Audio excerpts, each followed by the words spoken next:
Hello, dear friends. Welcome to this session of Sunday Talks. तो ये हफ्ता रहा रिजल्ट्स का, बोर्ड रिजल्ट्स का। 12th के रिजल्ट आए, 10th के रिजल्ट आए।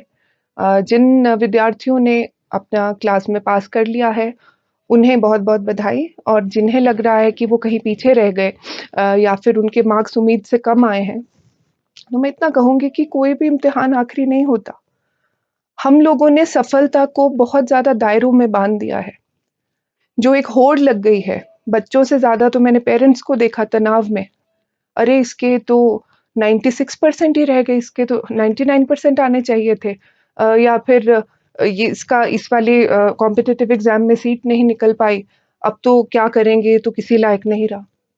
ये बहुत बहुत गलत दिशा में हम लोग कई सालों से जाना शुरू कर दिया है। मुझे याद है मेरा 10th का रिजल्ट आया था। हाँ, मैं आपको अपने मार्क्स बताना चाहूंगी। मेरे मैथ्स में आए थे 45, साइंस में आए थे 57 और लैंग्वेजेस में अच्छे 70 से ऊपर थे और सोशल साइंसेस में सबसे ज़्यादा लगभग 85 के करीब थे। मैं धन्यवाद देना चाहूँगी अपने पेरेंट्स को कि उन्होंने मुझे प्रेशराइज करने के बजाय फ्रीडम दी अपने लिए डिसीजन खुद लेने की। उन्होंने इतना भरोसा दिखाया मुझ पर कि मैं अपने लिए अच्छा डिसीजन लूँगी, वो चीज़ फॉलो करूँगी जो जिसमें मुझे इंटरेस्ट है। बात इंटरेस्ट की है। अब दूसरा एग्जाम्पल मेरी बेटी का दूंगी। उसका पिछले साल 10th का रिजल्ट आया, ठीक मार्क्स आए, जैसे कहते हैं जी 90s अबव आए। उसके बाद उसने अपनी मर्जी की स्ट्रीम चुनी और मुझे हर एक आदमी ने आकर लगभग ये बात पूछी कि आपकी बिटिया ने ह्यूमैनिटीज क्यों लिया, उसे तो नॉन मेडिकल लेना चाहिए, वो इतनी ब्राइट स्टूडेंट है। ब्राइटनेस का मतलब हमने ये क्यों मान लिया है कब से कि सिर्फ साइंस पढ़ने वाले बच्चे ब्राइट होते हैं, उसके हिसाब से हम कैटेगराइजेशन कर देते हैं। इसके बाद फिर वो कॉम्पिटिटिव एग्जाम्स कि जेईई में निकले तो ये वाला इंस्टीट्यूट मिला तो तुम सक्सेसफुल हो, नहीं तो तुम किसी लायक नहीं। या फिर ऐसी कंपनी में प्लेसमेंट मिलेगा तो पे पैकेज बढ़िया मिलेगा। तो फाइनली बात क्या पे पैकेज की ही अगर है, अगर बात लाइवलीहुड की है, तो क्या कोई अपना इंटरेस्ट फॉलो करके किसी और फील्ड में एकेडमिक से हट के क्या लाइवलीहुड नहीं कमा सकता? उसके लिए सोसाइटी में डिग्निटी ऑफ लेबर को इनकरेज करने की बहुत ज़रूरत है और वो शुरुआत मुझसे आपसे ही तो होगी। सक्सेस स्टोरीज से दुनिया भरी पड़ी है, जहां पर एकेडमिक से बाहर निकलकर भी लोगों ने कैसी कैसी चीजें अचीव की हैं। मुझसे कई लोग पूछते हैं कि आपने भी तो जी वाइट कॉलर जॉब ही किया है। अब इसके लिए मैं कहूँगी कि मैं ये सर्विसेज में इसलिए मुझे इंटरेस्ट था क्योंकि मुझे लगता है कि एक प्लेटफॉर्म है वो काम करने का जो आपको पसंद है। अब जैसे मेरे लिए पब्लिक सर्विस एक it's like what I want to do. पर शुरू में मैंने मॉडलिंग भी की, ये समझ आया कि मेरा एप्टीट्यूड नहीं है उस फील्ड में। कोशिश की, आईएएस का भी एग्जाम दिया, नहीं निकल पाए, लेकिन उसकी वजह से हताश नहीं हुई। दोबारा ट्राई किया, स्टेट सर्विस में सिलेक्ट हुए।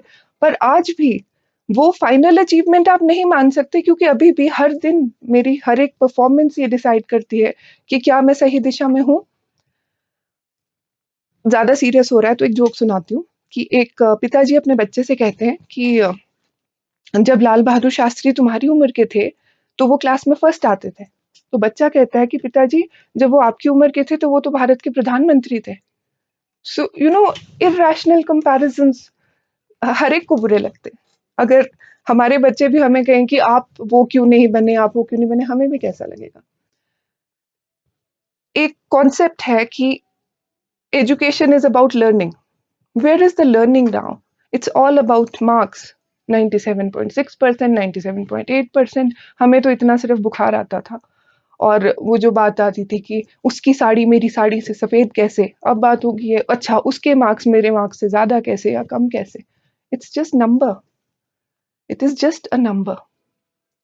उन स्टूडेंट से मैं पूछूंगी कि क्या आपको एकेडमिक सक्सेस अगर आपके हिसाब से नहीं है तो आप अपने जिंदगी से मुंह क्यों मोड़ लेते हैं?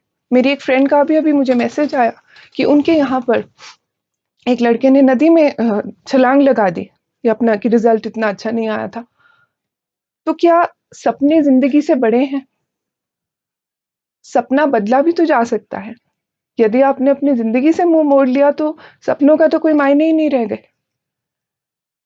जब कॉन्सेप्ट ऑफ लर्निंग की बात आए, तो आप मानिए दो बोर्ड लगे एक जगह पे। एक पे लिखा है कि आप यहाँ पर फिजिक्स, केमिस्ट्री, साइंसेस, मैथमेटिक्स के कॉन्सेप्ट समझाए जाते हैं, और साथ ही दूसरा बोर्ड लगा है कि यहाँ पर 100% मार्क्स कैसे लाए जाएं ये सिखाया जाता है। कहाँ पे ज्यादा भीड़ होगी? वहीं पर होगी जहाँ पे मार्क्स की बात हो रही है। तो जिंदगी सिर्फ मार्क्स में ही अगर उलझ के रह गई, अगर हमने उसके इस बात पे ध्यान नहीं दिया बच्चे की डेवलपमेंट में कि उसमें एम्पैथी और कंपैशन कितना आ रहा है, उसे हम सिर्फ ये बात कह रहे हैं कि स्टैंडर्ड ऑफ लिविंग हाई होना चाहिए, हम कहीं स्टैंडर्ड ऑफ लाइफ की बात कर रहे हैं जिसकी ज्यादा जरूरत है।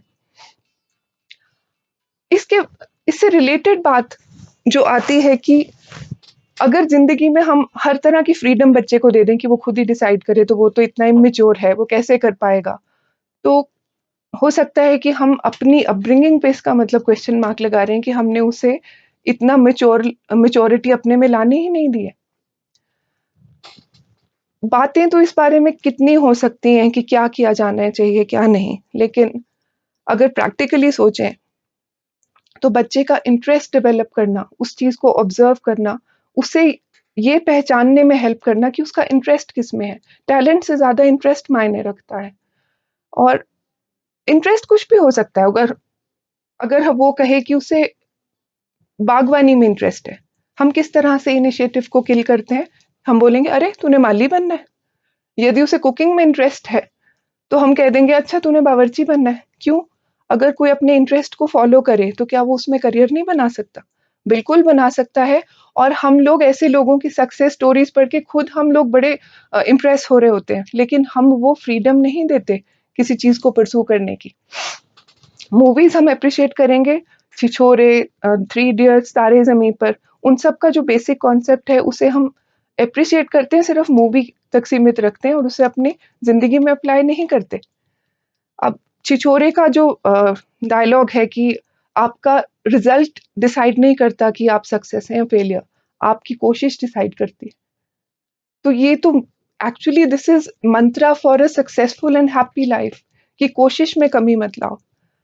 स्टूडेंट से मैं सिर्फ इतना बोलूंगी कि कोई भी perceived failure, any perceived failure is just a detour, it is not a dead end street, and it can just be a delay, not a final defeat.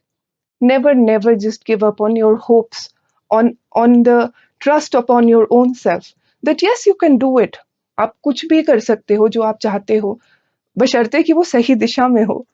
और टीचर्स, पेरेंट्स से ज्यादा नहीं तो बराबर योगदान टीचर्स का है बच्चों को ग्रूम करने में, उन लोगों का अपने ऊपर विश्वास रखने में। लेकिन क्या आजकल टीचर्स भी सिर्फ नंबर गेम्स में नहीं पड़ गए कि 90 से ऊपर तो नंबर आने ही चाहिए, नहीं तो किसी लायक नहीं हो? क्या हम इम्प्रूवमेंट को अप्रिशिएट करते हैं कि यदि कोई 45 से 70% तक पहुंचा है तो क्या वो अचीवमेंट नहीं है? लेकिन उसे उसे अप्रिशिएट नहीं किया जाता। एनीवे, मैं सिर्फ इतना कहूंगी कि यदि आप एक खुश और खुशहाल जीवन की चाह रखते हो तो ये जरूर समझना चाहिए कि वो सफलता के मायने, उन्हें हमें बदलना भी पड़ेगा, उन दायरों से भी बाहर निकलना पड़ेगा जो हमने सो कॉल डिफाइन कर दिए कि यदि ऐसा हुआ तो जिंदगी सक्सेसफुल है, नहीं तो नहीं है। जी नहीं, जिंदगी उससे बहुत ज्यादा है। और I just wish everyone all the best. And finally dear students, just do it, just do it in life, and all the best. Thanks.